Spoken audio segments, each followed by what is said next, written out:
क्या चिट्ठी लिख रहा है हमारा क्या फर्क पड़ता है?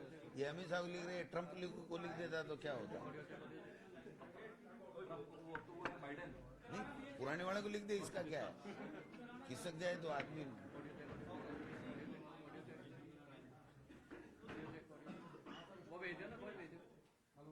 शुरू करें, वही भेज दो।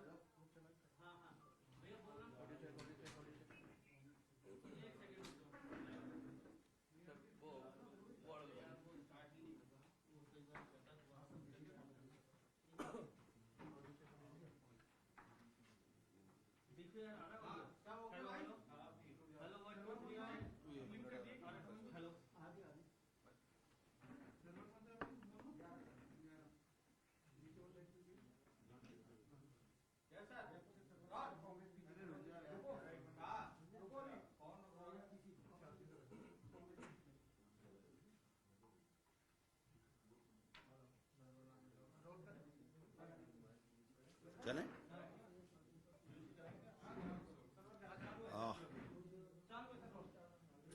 महेंद्रजीत मालवीय जी ने आज भारतीय जनता पार्टी ज्वाइन की। उनके बारे में मैं कहना चाहता हूं सबसे पहले तो कि ऐसे लोगों के जाने से पार्टी के ऊपर कोई प्रभाव नहीं पड़ेगा, पार्टी और ज्यादा मजबूत होगी। और पार्टी मजबूत होने की वजह यह है कि पिछली दफा जब विधानसभा के चुनाव थे तो महेंद्रजीत मालवीय जी जीते थे, बाकी के सारे लोग वहां से उस जिले में हारे थे। जब हम लोग 21 आए थे तब भी इनकी शिकायतें हुई थी कि इन्होंने दूसरे लोगों को हराया। फिर इन्होंने स्पष्टीकरण देकर के आश्वस्त किया था कि मैं भविष्य में इस तरह की बात नहीं करूंगा। अब की बार भी इन्होंने स्वयं के अलावा सबको हराने के लिए काम किया वहां अपने जिले में और अपने संसदीय क्षेत्र में। लेकिन नीनामा जी, रमीला खड़िया जी, हमारे गोगरा जी और अर्जुन बामनिया जी वो चुनाव जीत करके आ गए। और चुनाव जीतने के बाद में इनका धरातल बिल्कुल खिसक गया, इनका जनाधार खिसक गया। और पिछली दफा भी इनको 2.5 साल तक पार्टी ने इसलिए नहीं बनाया था कि पिछली दफा भी ये शिकायत थी कि इन्होंने बाकी के साथियों को हराने के लिए काम किया है। ऐसे में 2 साल बाद में इन्होंने पार्टी आलाकमान के पास जाकर के माफी मांगी थी कि मैंने ऐसा काम नहीं किया और फिर भी अगर पार्टी महसूस करती है तो मैं भविष्य में इस प्रकार की कोई गतिविधि नहीं करूंगा जिससे पार्टी को नुकसान हो। तब जाकर के 2.5 साल बाद में इनको मंत्री बनाया था। तो इनका आचरण काफी वर्षों से संदिग्ध रहा है, लेकिन फिर भी पार्टी ने यह सोच करके कि आदिवासी नेता है और कांग्रेस की पार्टी की रीति नीति में विश्वास करके और काम कर रहा है तो इसको माफी देते हुए मौके देते रहे।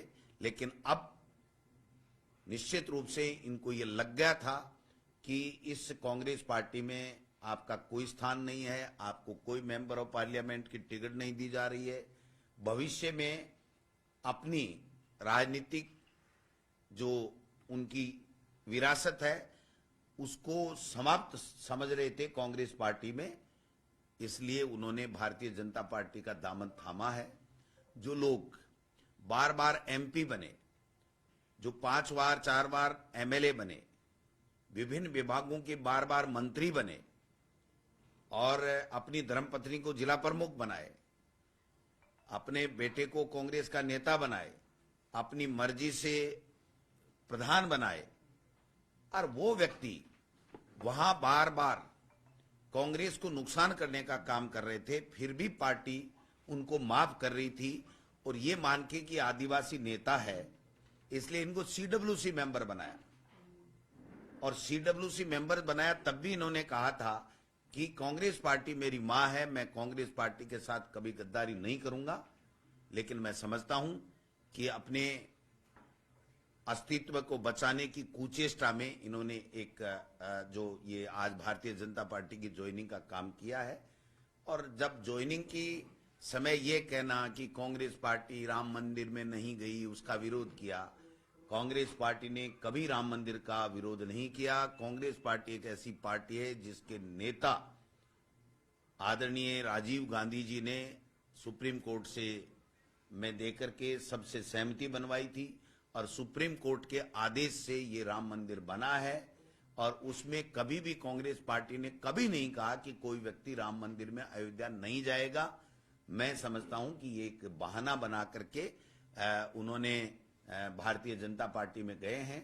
अब मैं दावे के साथ कह सकता हूं कि महेंद्रजीत मालवीय जी का जनाधार वहां खत्म हो चुका है। उनकी जो संदिग्ध गतिविधियां हैं वो आम पब्लिक में, आदिवासी भाई लोगों में पूरी तरीके से उनको पता लग चुकी हैं। इसलिए आने वाले समय में वो ना एमपी बन पाएंगे, न एमएलए बन पाएंगे, न जिला प्रमुख बन पाएंगे। इनके जो 4-5 जो हमारे एमएलए साथी हैं वो कल परसों गहलोत जी से भी मिले थे, मेरे पास भी आए थे। उन्होंने सबने कहा, एक स्वर में कहा कि हम अलग अलग बता सकते हैं कि इस व्यक्ति ने किन किन लोगों को, हम सबको हराने के लिए किन किन लोगों को मदद की। मैं समझता हूं कि ऐसे आचरण के व्यक्ति के जाने से पार्टी को कोई नुकसान नहीं है। पार्टी और मजबूत होगी, नई लीडरशिप डेवलप होगी और हम लोग चुनाव कांग्रेस पार्टी जीतेगी। वो तो देखो मेन एजेंडा है भारतीय जनता पार्टी का, किसी के खिलाफ एजेंसियों का दबाव बनाना। और मैं समझता हूं कि अगर मालवीय जी इतने बड़े नेता होते तो दिल्ली में 3 दिन धक्के खाने के बाद में वापस इनको यहां आकर के ज्वाइनिंग क्यों करनी पड़ती? वहां पर नड्डा जी, अमित शाह जी और मोदी जी ज्वाइन करवाते। तो आप समझ सकते हो कि अब उनका समाप्त हो चुका है समय। अब नई लीडरशिप आएगी और कांग्रेस मजबूत होगी, यही मैं कहना चाहता हूं। क्या उन्होंने मंत्री रहते कुछ ऐसी गड़बड़ियों की बात? मैं इसके बारे में नहीं कह सकता। ये तो अगर भारतीय जनता पार्टी जैसे कहती है कि हम पिछले 5 सालों के कार्यकालों की जांच कराएंगे, अगर इनकी भी कराती है तो हम समझेंगे कि भारतीय जनता पार्टी की कथनी और करनी एक है। अगर नहीं कराती है, मैं तो नहीं कहता गड़बड़ की होगी। हमारी सरकार में मेरी नजर में किसी प्रकार की कोई गड़बड़ी नहीं की, पारदर्शिता के साथ में काम किए हैं। इसलिए मैं ये आरोप नहीं लगाता कि मालवीय जी ने कोई गड़बड़ की होगी। बट मैं भारतीय जनता पार्टी को ये जरूर कहना चाहता हूं कि क्या आपके विपक्ष में जब रहते हैं तो सब चोर होते हैं? और ऐसी कौन सी वॉशिंग मशीन है कि आपके पास जाते ही सारे दूध के दूल्हे और एकदम ईमानदार हो जाते हैं? तो वो देखते हैं, क्योंकि भारतीय जनता पार्टी के मुख्यमंत्री जी ने और तमाम नेताओं ने यह कहा कि हम पिछले 5 साल के कार्य जो काल था उसमें जितने भी हैं उनकी सबकी जांचें कराएंगे। तो अगर वो जांचें कराएंगे और उसमें क्या पाया जाएगा वो आने वाला समय बताएगा। आज हम इसके ऊपर कोई बात नहीं कह सकते। भाई साहब है ना, पूर्वी राजस्थान को भी साधा जा रहा बीजेपी ने और उधर से पश्चिमी राजस्थान को भी साध रहे हैं, इधर से शेखावटी क्षेत्र को भी साध रहे हैं। तो क्या लग रहा है कि लोकसभा चुनाव से पहले बीजेपी और भी कांग्रेसी नेताओं से खुशबू लेगी? मुझे लगता है कि अब वो बीजेपी नहीं रही जो भारतीय जनता पार्टी 2 से लेकर के और आडवाणी जी के नेतृत्व में रथ यात्राएं निकाल करके जनता से वोट लेती थी और जनता का दिल जीत करके अपना जनाधार बढ़ा रही थी। अब भारतीय जनता पार्टी इस प्रकार से हो गई कि ईडी, इनकम टैक्स, सीबीआई का डर दिखाओ और एक वातावरण बनाओ और एक माहौल बनाओ कि देखो कांग्रेस टूट रही है, कांग्रेस खत्म हो रही है, कांग्रेस से सब जा रहे हैं, इसलिए वोट आप हमको दे दो। मैं समझता हूं कि केवल परसेप्शन के लिए ये काम कर रही है, वो इस परसेप्शन बनाने में कामयाब नहीं होंगे। सर एक आखिरी सवाल, मोदी जी ने कहा है कि राजनीति के लिए नहीं, मैं राष्ट्र नीति के लिए निकला हूं। ये भी एक परसेप्शन तो कोई भी हम कौन सी राष्ट्रीय नीति की बात नहीं करते हैं या राष्ट्र के लिए काम नहीं करते हैं। देश का 140 करोड़ की जनता का प्रत्येक व्यक्ति राष्ट्र के निर्माण के लिए काम करता है। मोदी जी कोई अलग से नहीं करते हैं। तो ये कहना, क्योंकि देश का प्रधानमंत्री राष्ट्र के लिए नहीं करे तो किसके लिए करेगा? और आप और हम भी सब राष्ट्र के लिए ही कर रहे हैं भाई साहब। राष्ट्र सबसे आगे है, राष्ट्र के बाद में ही सब चीजें, राजनीति सब चीजें आती हैं। इसलिए इसमें कोई नई बात नहीं है। ये तो 140 करोड़ लोग सब राष्ट्र के लिए काम करते हैं। अच्छा भाई साहब, जो बीजेपी में जा रहे हैं नेता वो ये कह रहे हैं कि कांग्रेस का जो पुराना विजन था, इंदिरा का विजन, राजीव का विजन, लेकिन अब वो विजन खत्म हो चुका है कांग्रेस का। इस तरीके से आरोप लगा रहे हैं वहां जाकर। वो तो उनको बेचारों को जो पढ़ाया जाता है ना कि ये बोलना, उतना ही बोलते हैं। उनके खुद के विवेक से नहीं बोलते हैं वो। इनकी सदस्यता तो समाप्त हो जाएगी, लोकसभा सदस्यता चुनाव तो से ज्वाइन पहले करते ही 100% समाप्त होगी। 100। ये भी बात आ रही है कि 30 से पहले और भी बड़े नेताओं की ज्वाइनिंग होगी, तो क्या ये लोकसभा चुनाव से पहले माहौल नहीं, बनाने का प्रयास ये काल्पनिक बात है, काल्पनिक बात है। अब ये भी एक खबर आ रही है कि भारतीय जनता पार्टी में लोकसभा चुनाव से पहले या लोकसभा की टिकटों के समय बड़ा भूकंप आएगा और भारतीय जनता पार्टी भी टूट सकती है। तो ये तो खबरें हैं, खबरें सही हैं गलत हैं कोई कुछ नहीं कह सकता, इसलिए इस तरह की खबरों का कोई आधार नहीं है। लेकिन मैं एक बात जरूर, आप जब बैठे ही हो तो मैं कहना चाहता हूं कि मुख्यमंत्री जी ने बनते ही ये कहा था कि अब आज के बाद में कोई पेपर लीक नहीं होगा। तो 2 पेपर लीक, एक तो शेखावाटी यूनिवर्सिटी में था एकेडमिक उसका ग्रेजुएशन का या पीजी का, और एक एनसीसी का अलवर के अंदर पेपर लीक हुआ है। तो 2 पेपर तो बिना प्रतियोगी परीक्षा के ही हो गए। तो प्रतियोगी परीक्षाओं के जब पेपर होंगे तो इनका क्या हाल होगा, ये देखने लायक होगा।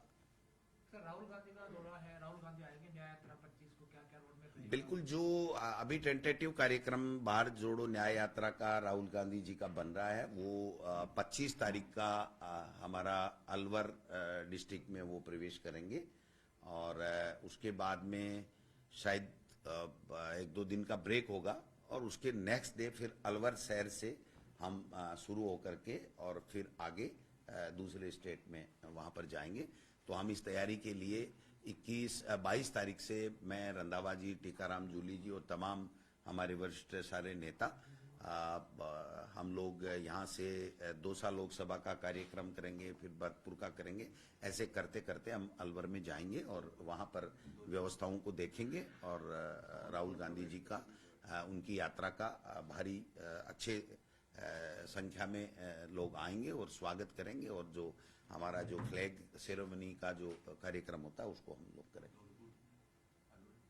हाँ, धौलपुर, अलवर नहीं, सॉरी, धौलपुर, दौसा, भरतपुर और हम ऐसे करके धौलपुर आएंगे। धौलपुर में 25 तारीख को उनका कार्यक्रम होगा और फिर शायद बीच में ब्रेक है कुछ दिन का और उसके बाद में हम धौलपुर शहर से कार्यक्रम शुरू होकर के और फिर दूसरे स्टेट में जाएगा।